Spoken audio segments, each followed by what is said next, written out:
et à tous, bienvenue dans notre podcast Derrière l'alarme, le rendez-vous de toutes celles et ceux qui souhaitent s'informer sur la sécurité. Alors aujourd'hui, on va s'adresser plus particulièrement aux dirigeants qui veulent des magasins plus sûrs, sans complexifier le quotidien. On va parler d'études de comportement grâce à l'IA et de la façon dont elle réduit les incidents et soutient les équipes en magasin. Alors quelques données clés avant de débuter. Saviez-vous que le vol à l'étalage est un fléau bien réel pour les commerçants ? Il y a plus de 7,3 milliards d'euros de pertes par an en France, soit environ 2% du chiffre d'affaires du commerce de détail, et seuls 5% des vols sont détectés.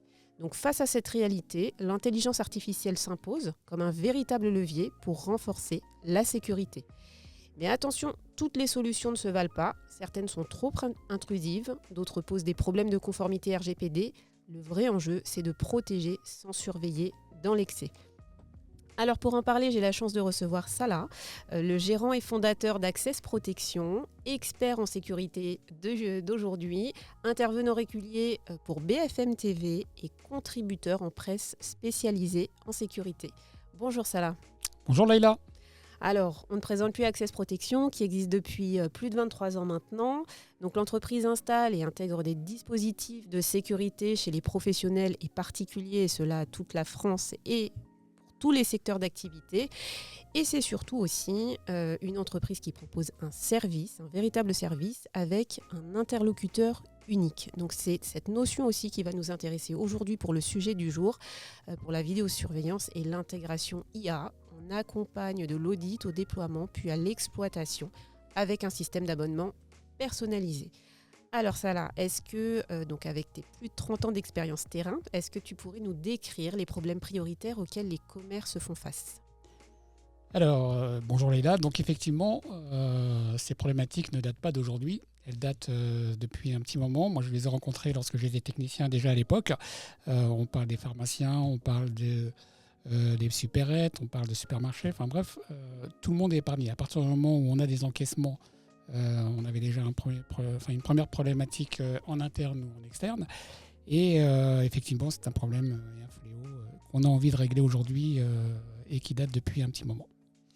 Alors, côté IA, on sait qu'on a un gain immédiat avec ce type de dispositif, puisque ça permet de repérer donc, le contexte, je ne sais pas, un attroupement, un geste, un comportement, plutôt qu'une preuve. L'outil va aider à orienter au bon moment, au bon endroit, mais on n'oublie pas que l'humain va rester décisionnaire dans toutes les actions. Alors, oui, pardon. C'est vrai qu'à l'époque, en fait, on avait les solutions avec les magnétoscopes, les vidéos, donc on ne faisait qu'enregistrer et puis on analysait les bandes vidéo, donc c'était pas très pratique quand on était comme des chefs d'entreprise qui travaillent déjà plus de 15 heures par jour. S'il fallait en plus regarder toutes les bandes pour analyser ce qui s'est passé, effectivement c'était compliqué. Donc ça c'était le début en fait de la vidéosurveillance. Ensuite l'IA est arrivée effectivement est en train de bousculer tout le monde parce que cette contrainte qu'on avait à l'époque va être une bouffée d'oxygène aujourd'hui. Et justement, est-ce que tu peux nous dire comment concrètement l'IA, elle peut aider à résoudre ces problèmes qu'ont les commerçants aujourd'hui ? Alors aujourd'hui, en fait, chaque commerçant ne peut pas être tout le temps derrière son moniteur pour pouvoir contrôler ce qui s'y passe ou autre. Donc l'IA, en fait, va être un premier palier pour pouvoir analyser les vidéosurveillances. Donc je te le disais tout à l'heure au préambule, comme quoi un chef d'entreprise était pas mal occupé. Donc l'IA va lui apporter véritablement une solution, une bouffée d'oxygène. C'est-à-dire que lui, il est là, il a que ça à faire, il va tout analyser. Donc on va analyser des gestes suspects, des comportements, et on va redistribuer l'information, parce que l'objectif, c'est pas que le client soit tout le temps derrière son écran. Donc on va lui transmettre une information en disant « Attention, il y a un problème ». Alors, lorsque tu entres dans un commerce pour la première fois, est-ce que tu arrives à détecter les failles qui montrent qu'une telle solution serait véritablement utile ? Alors oui, on le voit malheureusement de plus en plus. Pourquoi ? Parce que à l'époque, dans les supermarchés, les caisses étaient un petit peu plus éloignées de l'entrée. Aujourd'hui, elles sont pratiquement collées à l'entrée.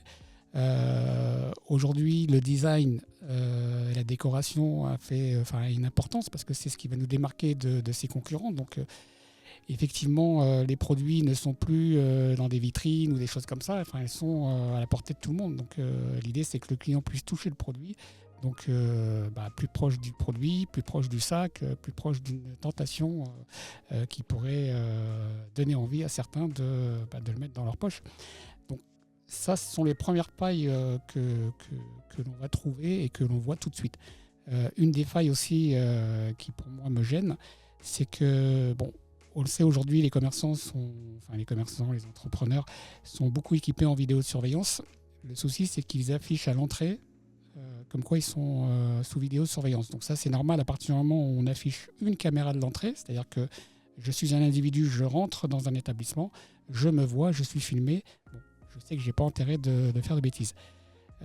Certains, le problème, c'est qu'ils vont afficher toutes les caméras du magasin. Donc là, c'est véritablement problématique pour moi parce que, je veux dire, si on a un conseil à donner à nos auditeurs, s'il y a des commerçants qui nous écoutent ou des chefs d'entreprise, vous prenez quelqu'un qui attend la caisse, il a le temps d'étudier exactement tous les comportements, toutes les zones de faille, les zones blanches en fait auxquelles la caméra ne filme pas, de manière à se dire, j'ai qu'à me mettre derrière le poteau et puis je peux mettre ce que je veux derrière dans ma poche et on ne verra pas.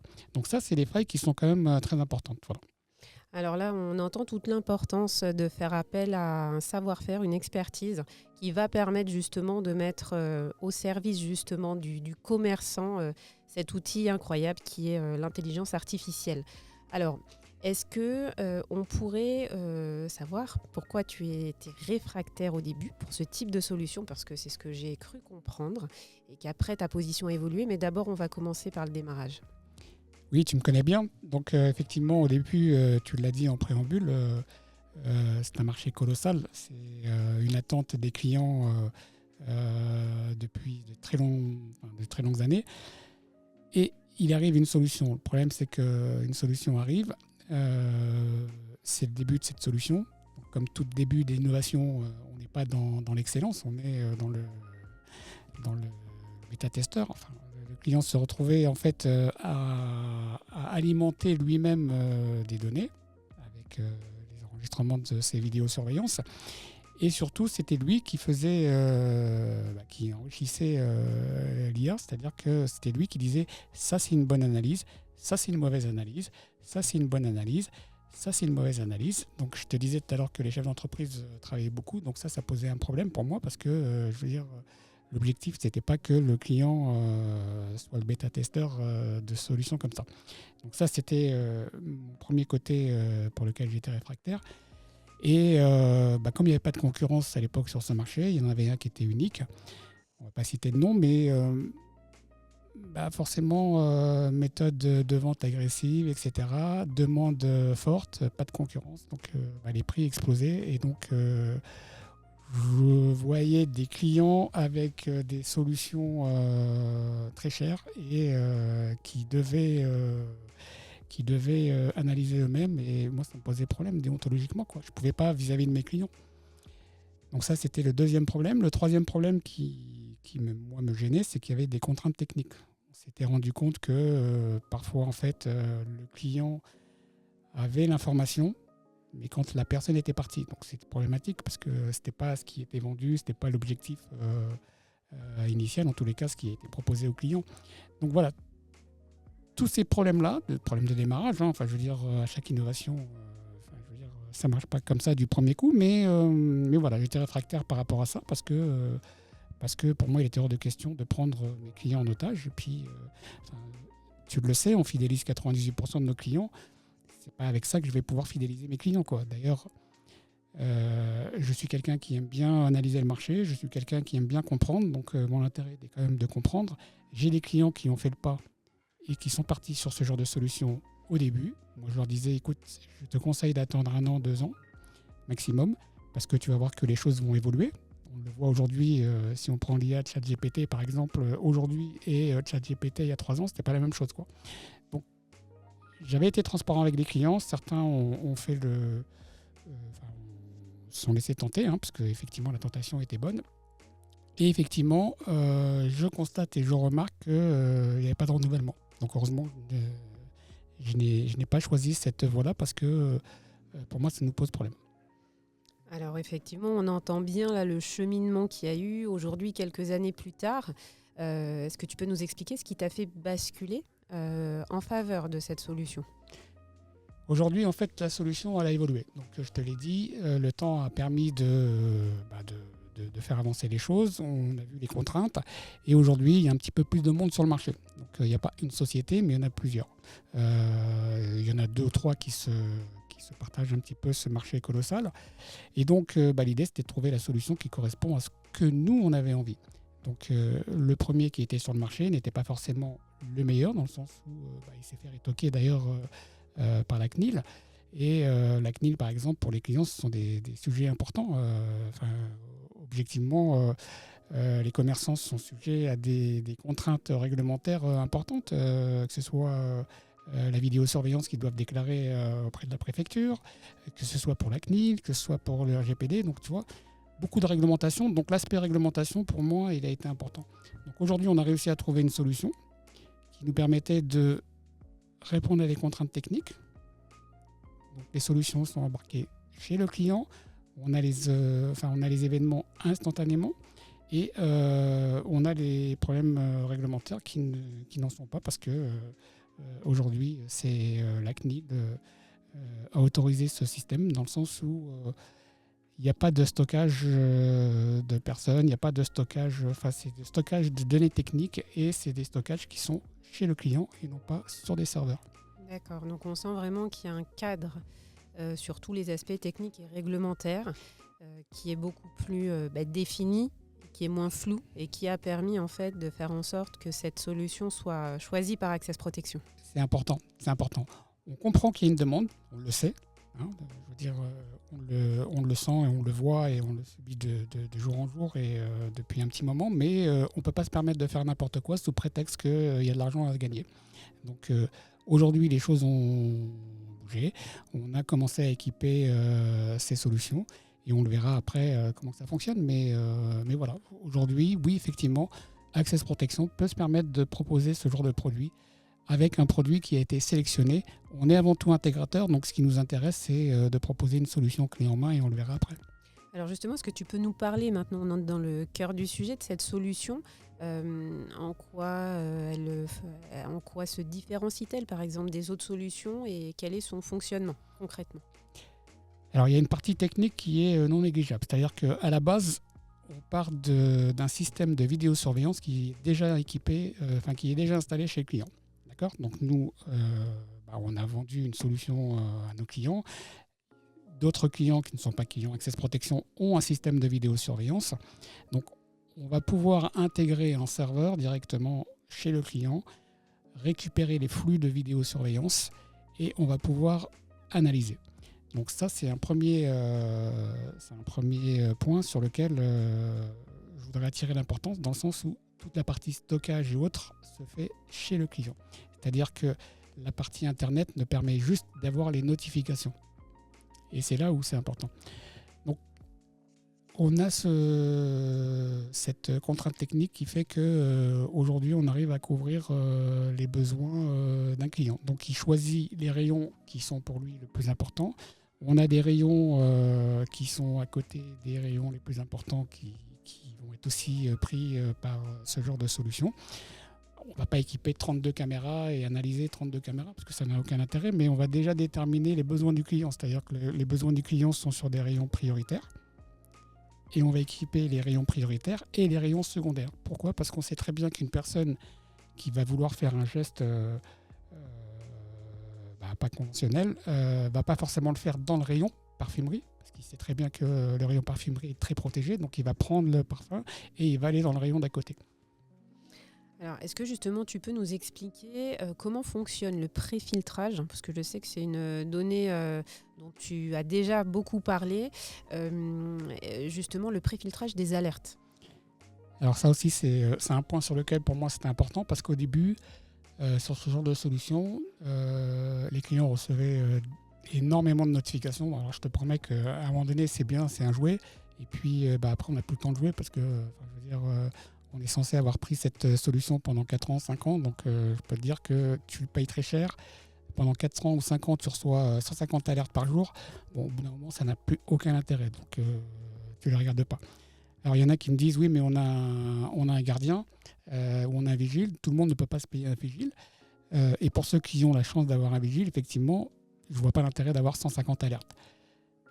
Aujourd'hui, on a intégré, par l'intermédiaire de notre fabricant, qui est français, on a intégré des préfiltrages. C'est-à-dire que selon ce que souhaite le client, puisque tout le monde ne veut pas la même chose, donc il y a des clients qui veulent recevoir énormément d'alertes, il y a des clients qui veulent recevoir que des alertes pertinentes. Donc on a ce filtrage qui permet de... voilà. Et le client, en fait, s'adapte en fonction de ça. Donc ça nous permet d'avoir des résultats dans le sens où peut-être que par jour, on a une quinzaine d'alertes, mais des belles alertes. D'accord, donc et pas pour alimenter l'IA. Pas pour dire ça c'est bien, ça c'est pas bien ou autre, comme c'était le cas avec d'autres solutions à l'époque. Non, on n'est pas dans l'analyse des images où le client doit dire est-ce que c'est bien ou est-ce que c'est pas bien. Non, il va juste avoir des préfiltrages qui lui permettront d'avoir... voilà. Et il aura juste, effectivement, s'il le souhaite, pas une obligation, de dire c'est un vol confirmé ou pas un vol confirmé. Pourquoi ça? Non pas pour alimenter l'IA, mais pour avoir une remontée d'informations, c'est-à-dire qu'après, il va avoir des statistiques. Il va avoir des statistiques, combien de vols il a eu, combien ces solutions-là lui ont permis de gagner de l'argent. Et là, je peux te dire que les chiffres que tu as cités tout à l'heure, on voit que c'est impressionnant. Donc effectivement, pour ce système, c'est moins d'alertes, mais on pourrait dire mieux ciblé. Oui. Beaucoup mieux ciblé. On va... c'est important, il faut que ça soit efficace. Un produit qui n'est pas efficace, je veux dire, comme je t'ai dit tout à l'heure, c'est un jouet, puis après on s'en lasse. C'est pas l'objectif. Alors justement, au niveau du prix, comment ça se passe si on a des clients, des auditeurs qui sont intéressés par ce type et qui sont convaincus aussi parce qu'ils entendent depuis le début de notre échange. Comment ça se passe pour un client qui souhaite s'équiper demain son commerce? Alors déjà, ce qu'on lui conseille, c'est de prendre contact avec nous. On fait une analyse, on lui fait une démonstration pour lui faire comprendre que c'est quelque chose de très simple. C'est-à-dire qu'on analyse un comportement, on n'analyse pas d'autres choses, des gestes suspects. Et donc, nous, l'avantage, c'est quoi? C'est qu'on a la possibilité de proposer une solution clé en main. C'est-à-dire qu'on va offrir un abonnement. Donc dans l'abonnement, il y aura le matériel, il y aura l'installation, etc. Mais nous, on va toujours rajouter sur nos abonnements, ce que ne font pas forcément nos concurrents, on va rajouter la partie maintenance. Parce que pour nous, en fait, la maintenance tout inclus, c'est important. Donc, pour le client, en fait, il a un abonnement, mais tout est inclus. Et l'avantage qu'on va proposer par rapport à d'autres, et ça c'est important, c'est le fait qu'on installe, nous, la partie vidéosurveillance à l'origine. On vient compléter avec la partie analyse intelligente. Et donc, vous avez un interlocuteur unique. Et ça, en fait, c'est ce qui fait toute la différence. Aujourd'hui, par exemple, quand on équipe un commerce, moi j'ai un commerce qui a failli partir à la concurrence, on lui a dit non mais attention, nous, c'est pas la même chose parce qu'on va s'occuper de A, la vidéosurveillance, et on va s'occuper de B, l'analyse intelligente. Et donc, quand vous aurez un problème, ce ne sera pas A ou B, ce sera un seul interlocuteur. Donc on ne peut pas vous raconter la messe. Tu vois, parce que je l'ai vu, en fait, ce genre de solution existe depuis 3-4 ans, et encore une fois, j'ai vu toutes les failles. La plupart des gens qui étaient équipés au départ n'ont pas renouvelé. C'est dommage, alors que la demande était là. Mais c'est parce que le contrat n'était pas bon. Le produit, en fait, il n'aurait jamais fallu le vendre aussi cher. D'accord. Donc on sent l'importance là d'avoir un interlocuteur unique et qui connaît bien en fait tous les contours de la solution pour rassurer aussi les clients. Après, chez Access Protection, on n'a rien à prouver. Enfin, je veux dire, on est champion de la croissance. C'est pas anodin. Hein. C'est parce que on essaye d'être le plus fidèle possible et le plus loyal possible. Et ça fait partie de nos valeurs et de notre ADN. C'est pas à toi que je vais apprendre ça. Alors oui, effectivement. Et puis justement, alors, on a cette solution qui est installée. Ça y est. Maintenant, comment on fait? Puisqu'on a besoin de l'humain, toujours. Et ça, je tiens à dire que c'est toujours important que les salariés du commerce doivent aussi apprendre à s'en servir. Comment ça se passe? Est-ce qu'on a une formation? de la part des équipes d'Access Protection dès lors qu'on a ce système qui est installé ? Alors nous, on a un accompagnement, comme on dit, un interlocuteur unique, on l'a déjà suffisamment répété, parce que c'est vraiment la priorité des priorités. Moi, je le vois encore aujourd'hui pour quelques clients qui avaient pris une ancienne solution, qui se retrouvent coincés entre le partenaire B et le partenaire A. C'est de la faute d'un tel, c'est de la faute d'un tel, parce que parfois leurs serveurs sont hébergés sur Internet, donc un flux sur Internet n'a pas le même... on a besoin d'une sacrée bande passante, donc il suffit que la bande passante n'est pas bonne. Je ne vais pas rentrer dans le technique, mais du coup on a l'information un peu plus tard, donc il faut dégrader la qualité de l'image. Voilà. Il y a plein de problématiques que ne va pas forcément gérer l'entreprise B et que ne va pas forcément gérer l'entreprise A. Donc ça pose vraiment un problème. Donc l'idée de l'interlocuteur unique est vraiment importante parce que là, pour le coup, on n'a pas le choix. On est face à une problématique qu'on doit résoudre. Et donc, ce qui est important, c'est... Au niveau de la formation, voilà, dès lors qu'on a cette solution, est-ce que les équipes d'Access Protection, mais j'ai bien compris que l'interlocuteur unique est toujours là pour pouvoir répondre aux questions. Alors, le client est formé et puis l'avantage, en fait, c'est que le client, il a il a sur son iPhone ou son Samsung, peu importe, mais il a sur son smartphone la solution avec les notifications. Mais il a juste un droit de contrôle, c'est-à-dire qu'on ne va pas lui demander de tout gérer. Donc il a juste un droit de contrôle. S'il a la chance d'avoir des salariés responsables, pareil, ils ont les informations. S'il a la chance d'avoir un vigile, pareil, le vigile fait un petit point de contrôle sur les comportements suspects et qu'il reçoit l'alerte, il regarde est-ce que la personne a encaissé le produit ou pas. Donc il y a une formation et il y a des... ça se fait de manière très très simple parce que vraiment l'interface, on montrera peut-être à l'image ou autre, mais une interface simple, fluide. Il faut que ça reste efficace. Et on ne passe pas par des... alors je vois beaucoup de solutions qui passent par Telegram, qui passent par WhatsApp, qui passent par... Voilà. Non, là on est sur une page internet, une page web directement stockée chez le client. On l'a dit tout à l'heure, on part d'une installation existante. Donc, le client a déjà des caméras. Ouais. Donc il n'y aura pas de nouvelles installations de caméras dans le sens où le client a déjà depuis très longtemps estimé que ses besoins c'était de couvrir tel et tel rayon. Donc on part d'une installation existante et l'IA en fait elle est invisible dans les rayons dans le sens où c'est stocké sur un serveur qui est derrière le comptoir. Donc du coup en fait on ne voit pas qu'il y a une solution d'IA. D'ailleurs c'est bien de protéger et c'est bien d'informer en fait à l'entrée des magasins et autres, comme quoi ici on a une solution d'intelligente qui permet d'analyser des gestes suspects. Ça permet de faire de la protection, ça permet de faire de la dissuasion, parce qu'on sait que la dissuasion c'est le premier rempart en fait pour aider à faire réfléchir les jeunes et les gens, parce qu'il n'y a pas que les jeunes malheureusement, mais on aide à faire réfléchir les gens. D'accord, ok. Alors est-ce que tu entends souvent des mythes fréquents que les gens pensent au sujet de l'intelligence artificielle intégrée dans ces dispositifs-là ? Oui, on va croire qu'on va analyser toutes les données de toi, Leïla, tes comportements d'achat, si tu es heureuse quand tu es face à un parfum ou si tu es moins heureuse face à autre chose. Enfin bref, ça c'est des mythes qui font que effectivement, aujourd'hui, les solutions actuelles sur le marché sont énormes et sont nombreuses. Sur l'analyse des comportements, on répond à une problématique, la démarque inconnue. Tu as rappelé les chiffres, ils sont colossales. On se devait d'apporter une solution. Et comme toutes les IA, j'ai envie de dire, que ce soit pour ChatGPT ou autre, on a toujours tendance à penser qu'elle va remplacer l'homme. Alors, moi j'ai envie de dire, bien sûr que l'IA peut remplacer les personnes, mais elle n'est pas faite pour remplacer les gens. Elle est faite pour accompagner des personnes pour aller beaucoup plus vite. Moi, dans le cadre de ChatGPT, par exemple, chez Access Protection, et tu le sais très bien, il était hors de question de faire en sorte que ChatGPT remplace des personnes.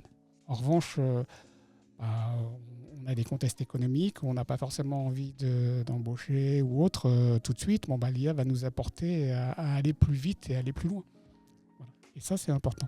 Donc dans ce genre de solution-là, il y a des mythes qui font qu'aujourd'hui, on va penser qu'on va analyser les comportements ou autres, mais non.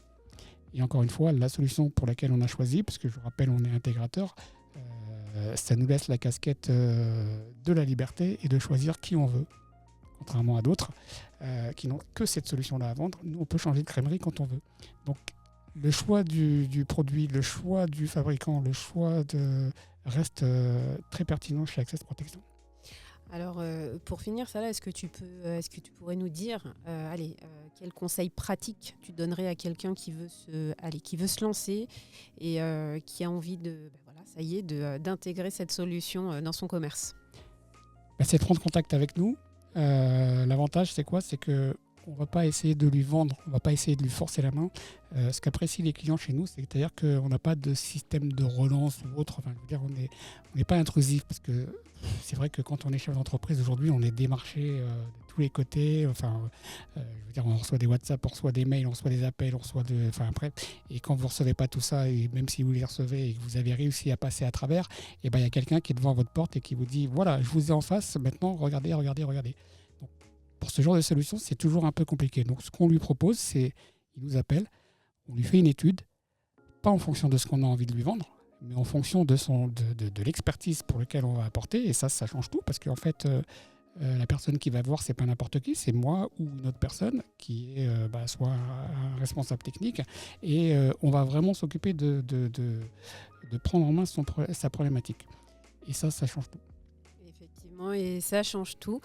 Et alors, ce que je retiendrai d'aujourd'hui, c'est que l'intelligence artificielle dans ce type de dispositif, dans l'étude des comportements, elle aide à réduire les incidents en envoyant des alertes beaucoup plus ciblées, beaucoup plus efficaces, et qu'elle ne remplacera jamais l'humain, bien évidemment. On sait aussi que pour que tout soit fait dans les règles techniques comme juridiques, n'hésitez pas à vous rapprocher d'une équipe de professionnels qualifiés, comme ce que Salah vient de vous expliquer. Bien évidemment, les équipes d'Access Protection peuvent vous accompagner avec une offre d'abonnement adaptée et personnalisée. Et on vous garantit bien évidemment, et ce sera le mot de la fin, un interlocuteur unique pour la surveillance de votre commerce. Merci beaucoup Salah pour ton expertise et le partage. C'était un plaisir. Pour moi aussi, plaisir partagé. À bientôt. À bientôt.